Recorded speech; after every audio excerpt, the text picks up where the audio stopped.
وَالْعَصْرِ إِنَّ الْإِنسَانَ لَفِي خُسْرٍ إِلَّا الَّذِينَ آمَنُوا وَعَمِلُوا الصَّالِحَاتِ وَتَوَاصَوْا بِالْحَقِّ وَتَوَاصَوْا بِالصَّبْرِ. Let's start then, inshallah. You should follow me with the booklet, because I'm going to be focusing on the booklet. Asim has his presentation style, which is good, so that you get different, inshallah ta'ala, interactions. Some introductory points regarding this, but before that, Surah Al-Asr has given us the criteria for saving ourselves from adhab. This is the baseline for every human being. This next section, Ayat al-birr, is going to now do a few things. One of them, it will elaborate or exfoliate those four criterion to some extent. So Iman will be mentioned here, but in some detail. Amal salih will be mentioned in some detail. Tawasi bil haqq will not be mentioned explicitly, but it will be implicit, because then sabr, tawasi bil sabr will be mentioned. So hopefully you see the link, the rabt between the first section and this section, inshallah. Period of revelation and a bit of history for this section of Quran in Al-Baqarah. Although I would love to sit here and spend the whole day talking about Surah Al-Baqarah, because it's such an amazing surah. But because of time we can't. Just to give you some history of this. When the Prophet ﷺ, he migrated to Medina, his Qibla was Bayt al-Maqdis. Originally, Kaaba was the Qibla, the place of direction for prayer. But when the Prophet ﷺ came to Medina, because the people of the book, especially the Jews, they were directing towards Bayt al-Maqdis, the Prophet ﷺ, he carried on to direct himself towards Jerusalem in prayer for approximately 14 to 16 months even. And we know in Surah Al-Baqarah that Allah Ta'ala then, He builds up to this ayah 177 on this subject of the changing of the Qibla. In that, Allah Ta'ala mentions in, I'm going to give you some numbers of ayat, not going to go through them, but for you to have a picture, for you to have a picture, when you do the extended learning, inshallah, then you have a richer picture of what is being said today. Ayah 115 of Al-Baqarah says, لِلَّهِ الْمَشْرِقُ وَالْمَغْرِبُ فَأَيْنَمَا تُوَلُّوا فَثَمَّ وَجْهُ اللَّهِ. Wherever you are, before that, to Allah belongs the east and the west. So wherever you are, turn your faces towards Allah. So this is talking about east and west first. Then we mentioned that the people of the book were, especially the Jews, they faced towards the Jerusalem, which was in the west. Then Allah Ta'ala mentioned in Ayah 125, Ibrahim alayhi salam as the Ma'mar, the builder, the one who founded from scratch, again, Kaabatullah, and made it a place of direction, Qibla. And subtle point here, in our da'wah, this is talking about a common personality that all the people of any religion at that time, which were Jews, Christians, Muslims, agreed upon. Ibrahim alayhi salam. Then Allah Ta'ala mentions in Ayah 141 and 142 the objective and the job of this ummah, which is to do two things. Amr bil ma'ruf, nahi anil munkar, which is to enjoin what is good and forbid what is evil. Now you may be thinking, how does all this connect? Anybody want to suggest very quickly how this all connects? So we've talked about Qibla, we've talked about people of the book, we've talked about now the Ummah of Muhammad Sallallahu Alaihi Wasallam. Its job is to convey the message. So how does all this connect? Any thoughts? Yes. It starts from individuals as yourself, and then it goes out to the wider community. That's good, but that's not the point that I'm trying to make. But that's good. That's a reflection that this starts with the individual, but then it goes out to the community. Let me rephrase the question, maybe because I haven't spent enough time explaining these points. The Ummah before the Prophet ﷺ, who was it? The people who claimed to follow Musa alayhi salam. The Jews, we call them, yeah? Or Bani Israel in the Quran, as Allah mentions. After the Prophet ﷺ came, now who has to be believed in other than Musa? Or in addition to Musa alayhi salam as well? And of course Isa alayhi salam. Muhammad sallallahu alayhi wa sallam. So here what is happening is that Allah Ta'ala, He is transferring this responsibility from the previous ummah to this ummah. And as a very stark symbol or a very clear shift, the Qibla will change. The Qibla will change. Now this ayah actually covers many, many topics. But one topic I want to focus on is it shows us the balance between form and spirit. So, facing our faces towards Qibla as we do in prayer, this is the form of our worship. This is the form it takes. Yes? But there is a spirit, isn't there? You're linked with Allah, you're making dua to Allah, you're expecting from Allah, hoping to Allah. This ayah is telling us what's the balance. This is one reflection we can take from this. Anyway, let's, inshallah ta'ala, with that introduction, so that you start to think, okay, this ayah, this is where it is coming from, this is what it is addressing. Let's start with the tafsir then. And you can see from the Quranic diagrammatic overview for this surah that the central theme is there, given to you on page 10. Concept of something called birr, which we are going to now look at. And the first section is talking about a negation of a limited and superficial concept of what is righteousness, what is good. So let's take the first ayah then, first section in fact of the ayah. ليس البر أن تولوا وجوهكم قبل المشرق والمغرب. The meaning of the translation given here: righteousness is not that you turn your faces towards the east or the west. Let's take the word birr first of all. What does the word birr mean linguistically? Then what does the tafsir say? Birr is the opposite or the antonym of bahr. Bahr is sea. Birr is land.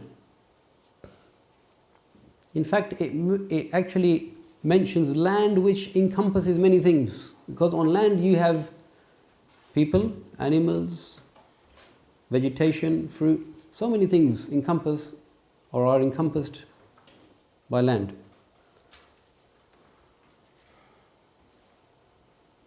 Another meaning of this linguistically is that something which encompasses goodness. Something which encompasses goodness. I'll give you some from Handswear. This is a good dictionary to buy if you're going to buy a dictionary. Handswear, how does this dictionary give us the literal meaning of birr? Few words, don't write them all down, don't try to write everything down, yeah? Just try to take what is necessary. To be dutiful, to be devoted, to be charitable, piety, righteousness. So that gives us some indication or a better understanding. Birr is to try to be good, charitable, pious, yeah, godly even, we can say. One other source that I have looked at this time, which I didn't look at last time for tafsir, has been the tafsir called Tadabbur Quran. This is from a scholar in the subcontinent who has passed away. And I found this interesting because I hadn't come across this before. This is what he says. He says, birr means to fulfill one's duty or to fulfill the right of someone or something. So just with that word in mind, al-birr, because this whole section revolves around this concept of birr. Are there any questions about what birr is so far, what we've mentioned? Anything not clear? So it's land, yeah, as opposed to the sea.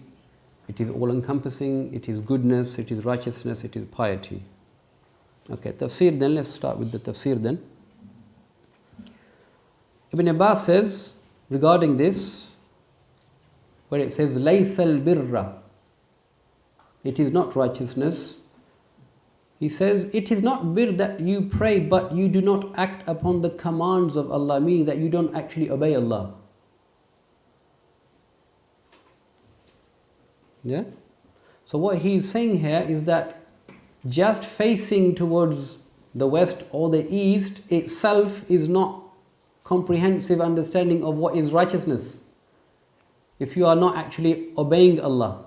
So the spirit is what here? The form is to face the Qibla, but what is the spirit? Obey Allah. And in the Quran, Allah Ta'ala mentioned this in Surah Al-Baqarah, that the changing of the Qibla was to see that who would obey the messenger and who would turn back on their heels. This was the test, yes. Can you repeat that quote from Ibn Abbas? Sorry, from where? From Ibn Abbas. That quote. Ibn Abbas says, it is not birr that you pray but you do not act upon the commands of Allah, meaning you do not obey Allah. So you do not become too sensitive about the form, although form is important, but the spirit you leave. So as we mentioned already, the east and the west, the Jews faced the west, which is Jerusalem, and the Christians, they used to face the east. There is one mention of the sabab al-nuzul. Now who can tell us from your pre-course what is the meaning of sabab al-nuzul or asbab al-nuzul for blue chocolate? Sisters, I'll give you a chance first because I think sisters may feel neglected otherwise. Yes, sister? Yes? I can't hear you, sorry. Good, a historical context of revelation. Can you give me more than that for a chocolate?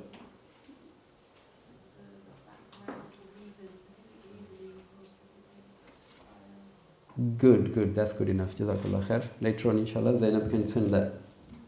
Yeah, so as the sister has mentioned, not only the specific reason, but also the background, the circumstances, who it was revealed for.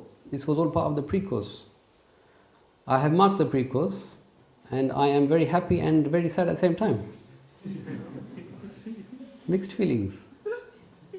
It very clearly shows effort, attentiveness, and even some people going beyond that, mashallah. And it shows the opposite of that as well, as it would with 50 people. Yeah, you will get a range of things. And you know who we are, you are, we know where we stand. Khair. Anyway, moving on.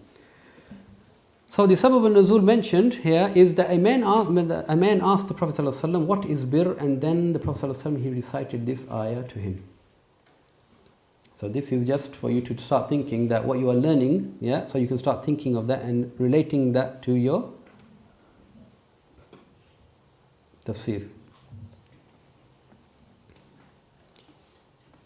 The other thing is that walakin al-birr, laysa al-birr, it doesn't mean that it is not righteousness to turn your face to right or left or to the east or the west. Meaning, if you take that meaning, yeah, that it's not righteousness, then you might think it doesn't matter where I've turned my face in, yeah, in Qibla. So what we should understand from this actually is that it is not all righteousness.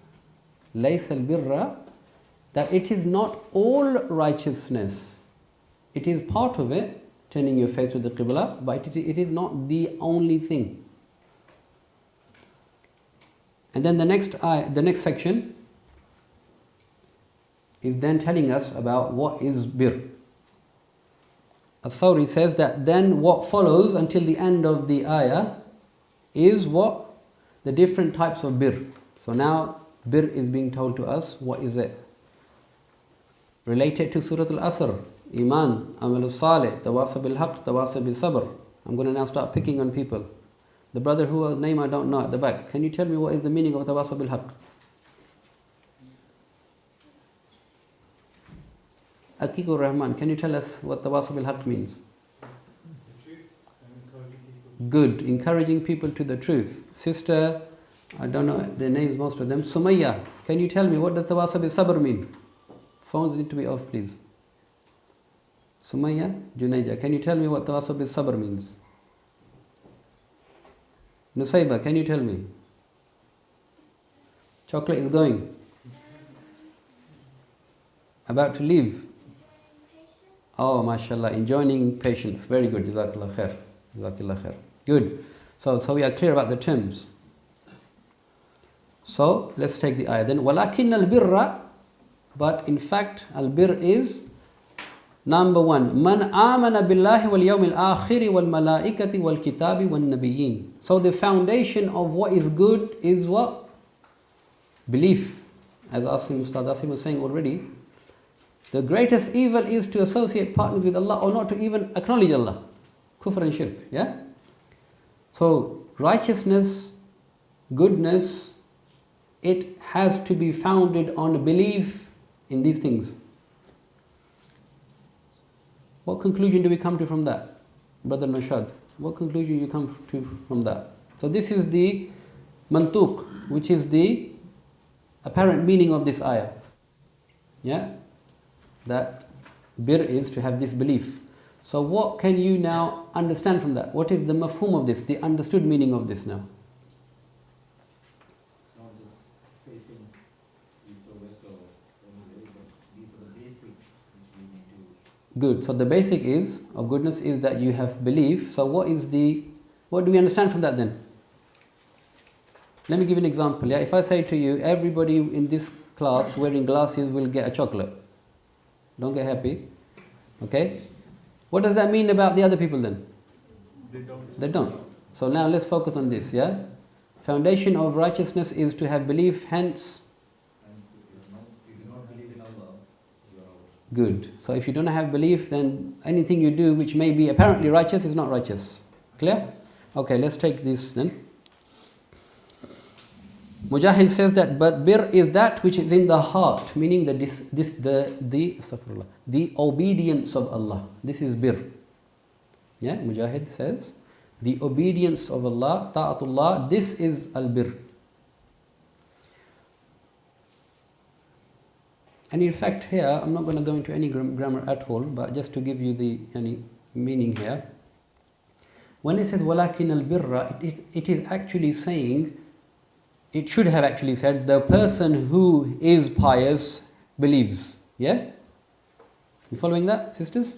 It should have said, if we were to just use our Arabic logic or grammar, simple, that in fact the righteous one is the one who has belief. But it doesn't say that. It says here that righteousness is the one that believes.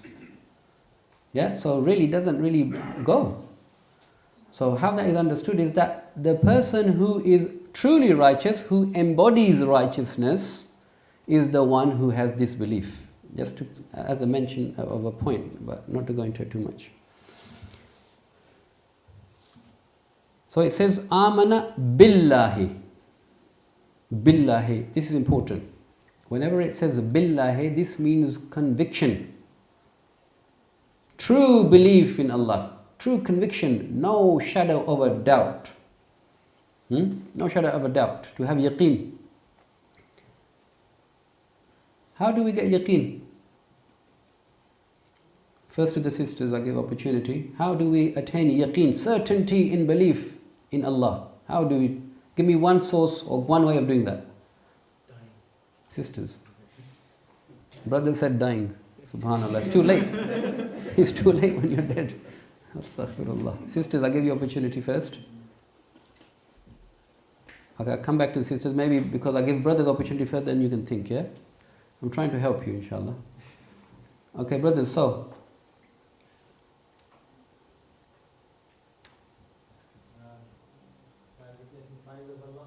Witnessing the signs of Allah, very good. The ayat of Allah in creation, good. One way of increasing our iman or becoming convinced. Anything else? So what are you trying to say? Try to categorize what you're saying. So you're not categorizing. I'll come back to you. Excellent, mashallah, ahsant. Chocolate. Can you have chocolate? Not good for your health, eh? We give him dates, inshallah. Eh? Brother Mushtaba, mashallah, our chief caterer. Why am I mentioning that? So if you want to blame them, inshallah. Fair. Yes, reading Al-Quran Al-Kareem. That's why we are weak. We don't read Quran every day. We don't. Then we say, why am I weak? But we eat vitamins every day because I want to be immune system, all this. Khair, that's good. But where is our immunity from having weak iman? Quran. Okay, khair. First thing, to believe in Allah. How to believe in Allah? Kama huwa, as He is. This is something I memorized when I was young. Iman Mufassal. Yeah? And we used to sit and rock, and alhamdulillah. Amantu billahi kama huwa bi asma'ihi. Bi asma'ihi wa sifatihi. Wa qabiltu jami'a ahkamihi. Tasdiqum, iqrarun bil lisan wa tasdiqum bil qalb. Beautiful. I learned it when I didn't know what it meant. Teaches us, teach your kids, even if they don't know what it means today, they will, inshallah. And keep telling them what's right. As a teacher, I keep telling students what's right, because in 10 years' time, the kid will come back to me and say, sir, you were right. Not because I want to feel good about it, not because I need to tell him what's right. Yeah? So believing in Allah as He is, His names, His attributes, and to accept all His commandments, and to testify it with the tongue and with your heart. This is to believe in Allah. Moving on to Yawmil Akhiri, the last day. This is Yawmul Qiyamah. This includes, of course, as soon as you die, this includes or starts with the barzakh in the grave. Before that, or with that, the qabr, adhab, or the delights in the grave. Of course, the resurrection, the day of judgment, the hisab, the sirat, the Jannah and Jahannam. This is some things, main things in the akhirah that we have to believe in with conviction. More conviction than there is a light in front of me.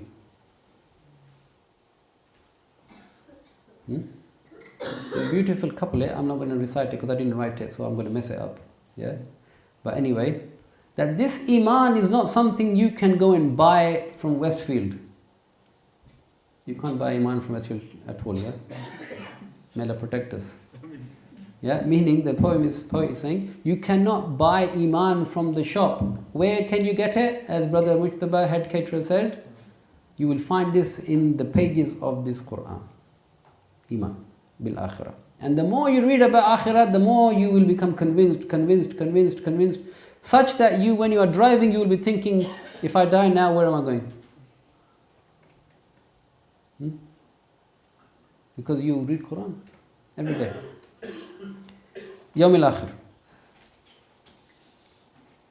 The other understanding of Yawm al-Akhir is that we believe in the day of judgment, all those things that Allah and His Rasul told us. This is very obvious, but we need to mention this, because this is the only source of information for us to know, Yawm al-Akhir.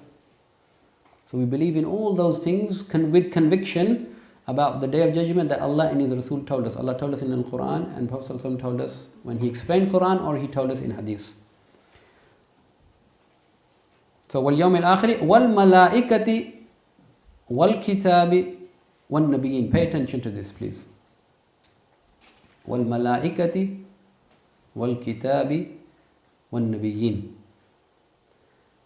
Imaniyat.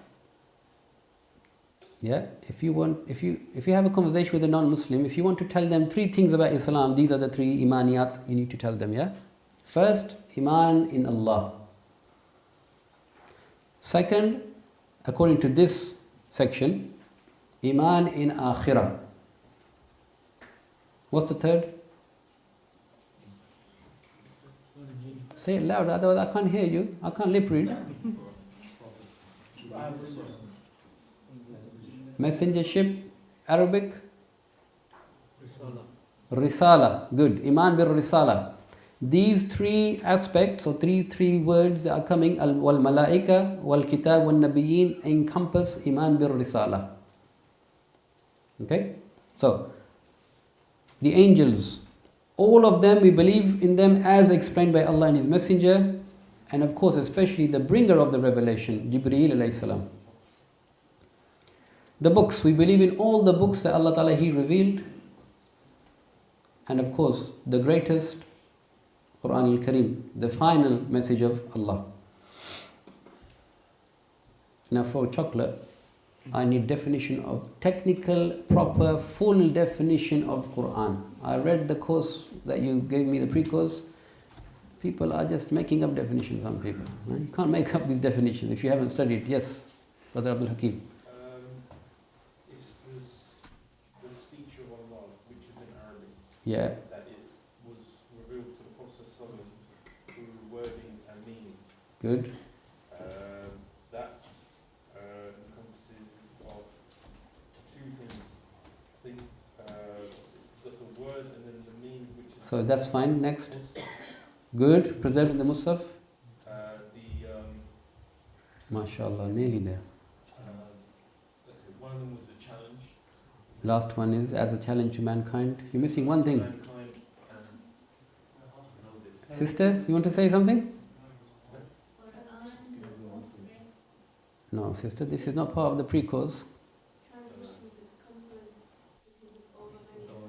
Very good. So she filled in the blank. Now I have to apportion this chocolate. Huh? 4 pieces and 1 piece. Oh, mashallah, we're generous. We give 1 to each, yeah? Good. Excellent. Okay, moving on. So this is telling us about Iman in Allah and the Akhirah and Risala. We have to be firmly founded in this. You know, in fact, we should be so grounded in this that we have an urge to tell people. We itch to tell people. You know, people itch. Oh, I got the latest piece, PS3 or PS4. I don't know what is happening now. Game. I got itched iPhone 6. Look at me, iPhone 6. Itch. This is how we need to itch about telling people about this Iman. It won't happen sitting at home watching EastEnders or watching ARY. Yeah. Maybe if you're watching something good on ARY, it might. Yeah. Or GeoTV. These things don't happen. Sorry, I don't know about the Bengali channel. Bangla TV maybe. Yeah. I'm trying to be inclusive. Yeah. It doesn't work like that. No. Our life has to be committed to Quran. Yeah? Committed. Shall we move on? I have mentioned the Dawah perspective already, so I'm going to move on from that.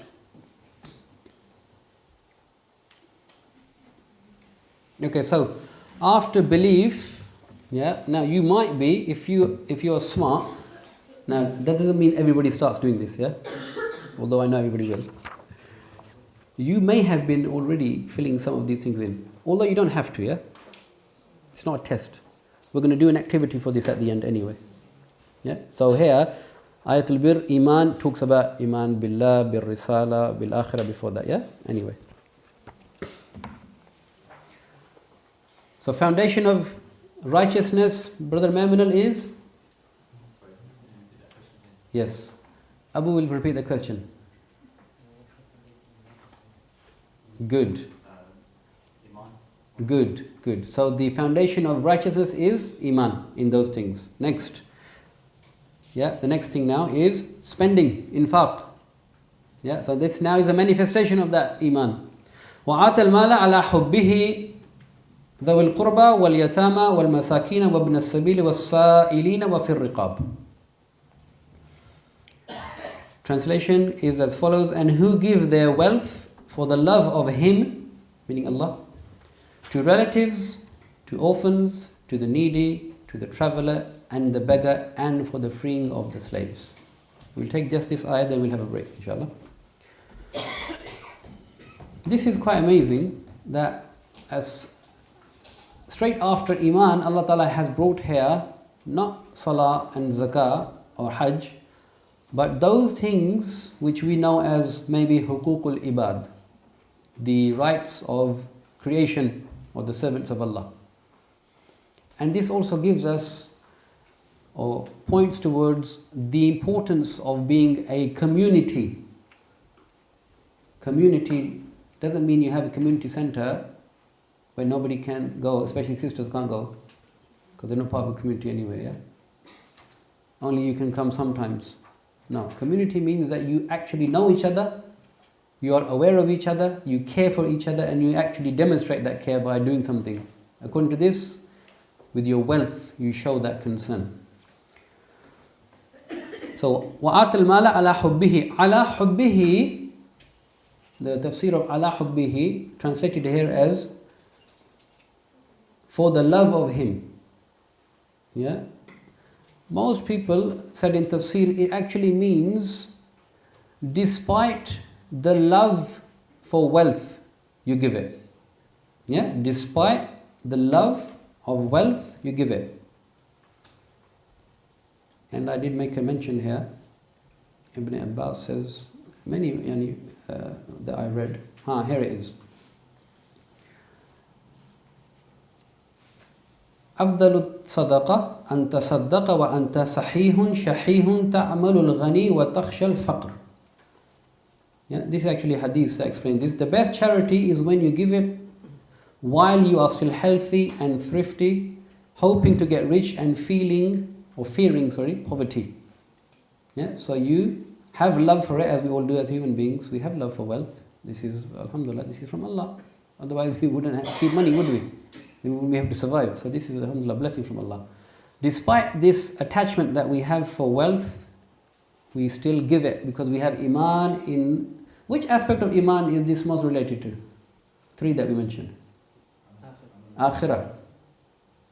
Of course, belief in Allah, that will only lead to akhirah, isn't it? But because you are expecting reward from Allah. But before that, what's better than that even? No. So as thinking of the 3 imaniyat, brothers or sisters said that this is focusing more on iman bil akhirah, but what would be an even better connection? Just for the pleasure of Allah. Good, excellent. Just for the pleasure of Allah. That's not easy. Yeah? But that's the best, inshallah. Khair. Many ayat here, I will just give you reference. Surah Al-Insan, ayahs 8 and 9.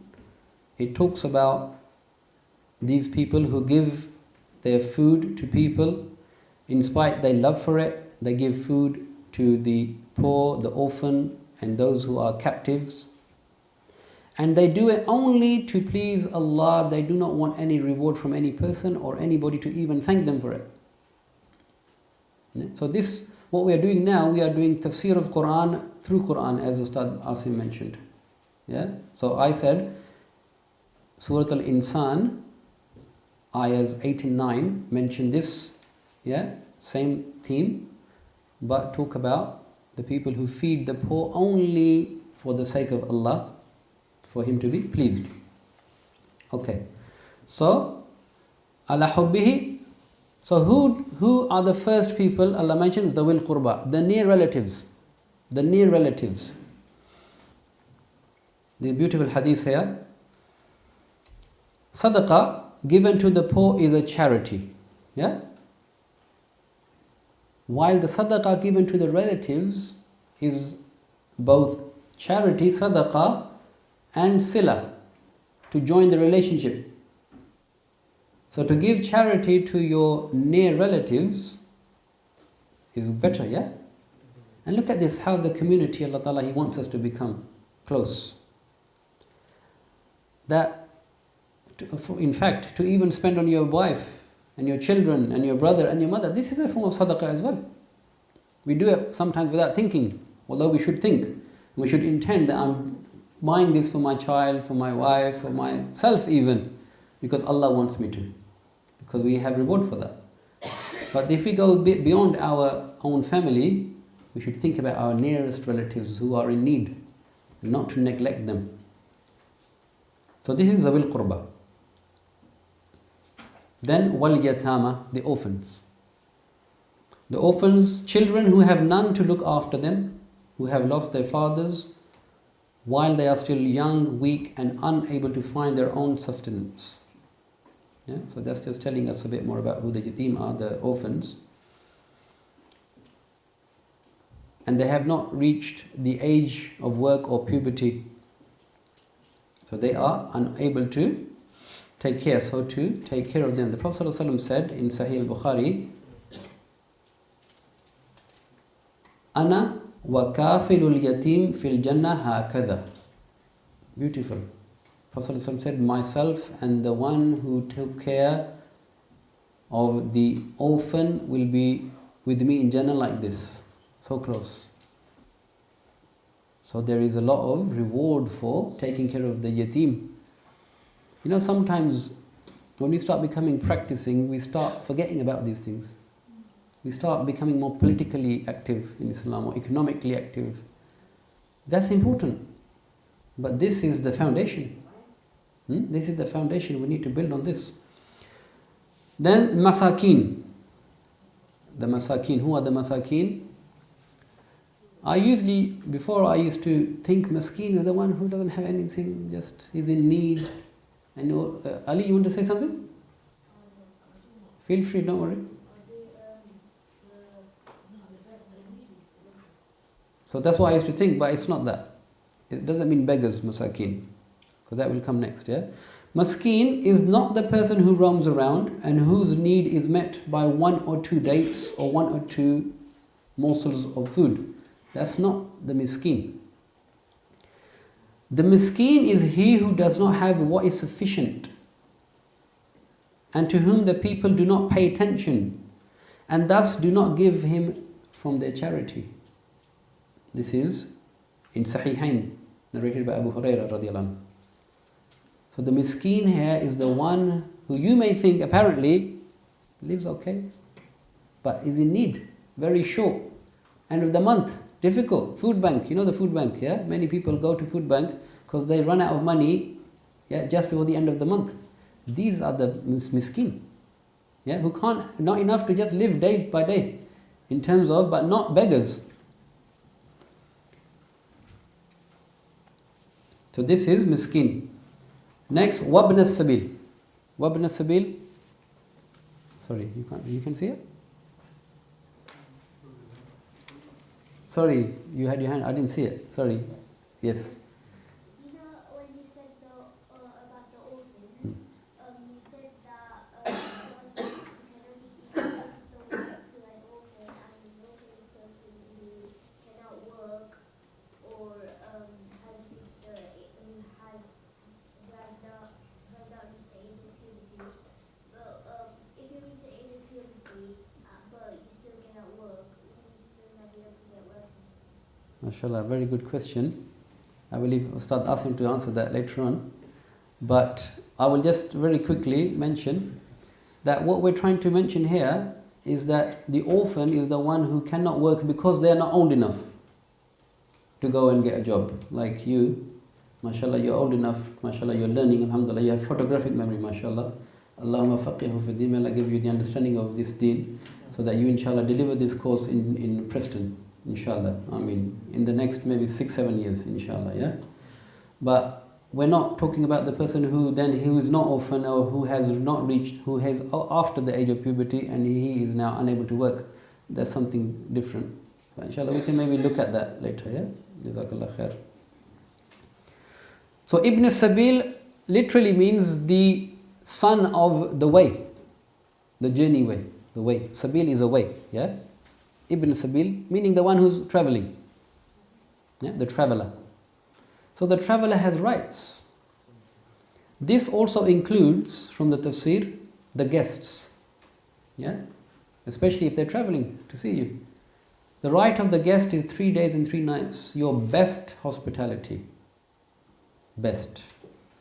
So you give them your best room, your best food, your best drink, your best. Not give them, it's okay. Yeah? No. SubhanAllah, if we knew Ibrahim alayhi salam well enough, we would know that he would wait outside to look for travelers to bring them because he wouldn't like to eat food on his own. And alhamdulillah, even today there are people like that. We know them. They don't like to eat on their own. They force people to eat with them because they have to eat with somebody. So the rights of the traveler and the rights of your guests, of our guests. After 3 days and nights, however, it is sadaqah if you do it. Yeah? Because there's proportion in Islam, alhamdulillah, there's balance. And then sa'ilin. Sa'ilin are the ones, brother, what's your name? I forgot your name, astaghfirullah. Tahir. Sa'ilin are the people who ask. Yeah? These are the people who beg, they ask. And in Surah Duha, as we know, وَالضُّحَى وَاللَّيْلِ إِذَا سَجَى, Allah Ta'ala says here, وَأَمَّا السَّائِلَ فَلَا تَنْهَرْ. When the person who asks you, is asking you, showing that he or she is in need, then do not reject them, yeah, in a way which is humiliating to them. So not to, yeah, reject them in a way that is going to humiliate them. Well, like in Pakistan we go sometimes, people say, oh, they're always asking you, oh, no, don't say that. But they will say to you, but you don't know, you don't live here. No, Allah knows. Allah said in Quran, yeah, Allah knows. So we should not reject them in the way. We can say, please. It's in Pakistan, this is a custom. We say, maafi, please forgive me. I can't give you right now. Yeah, it's a nice way of saying it, isn't it? Alhamdulillah. And the final category there given, upon which we should spend our money, is firriqab. Firriqab is the freeing of the necks, meaning the slaves. Yeah, freeing of the slaves. Beautiful hadith here in Sahih al-Bukhari by Abu Hurairah radiallahu anhu. Whoever frees a Muslim slave, Allah will save all parts of his body from the fire, as he has freed the body parts of the slave. Subhanallah, look at that. How Islam came to revolutionize the people's thinking about slavery. To make everybody equal in the sight of humanity and in the sight of Allah, except by taqwa, of course, which only Allah knows. Now nowadays we might think, well, there are not many people who we see as slaves. Alhamdulillah, that's good. So another form that this can take is somebody who is in an economic crisis, who is heavily loaded with debt. And if you help that person out to free them from this burden, then this can also come under this category, that you help each other. And you know Imam An-Nawawi's 40 hadith, that we're going to try and mention whenever we can, so that we start to read those ahadith as well. Beautiful hadith mentions, Man kana fi awni akhi. Who can tell me the rest? Yes. MashaAllah, Jazakillah khair. Chocolate for you as well. Sisters, you have to take them because otherwise we will lose count, yeah? So Zainab, if you can please, yeah? Man kana fi awni akhi, kana Allahu fi awnihi. Whoever is in the help and service of his brother, meaning helping him, as long as he is helping him, then Allah is going to help him. Allahu Akbar. Yeah? So this section of the ayah is focusing on the manifestation of a very firm belief in Allah, in the Yawm al-Akhirah and the Risala, in that it manifests itself in that we care about other people, community, and we spend our most beloved thing, which is wealth, because we earn it, don't we? 9 to 5, then we calculate it, how much an hour, how much a week, it's all mine, my money, my. If I give it to you, that's good, but I don't need to give it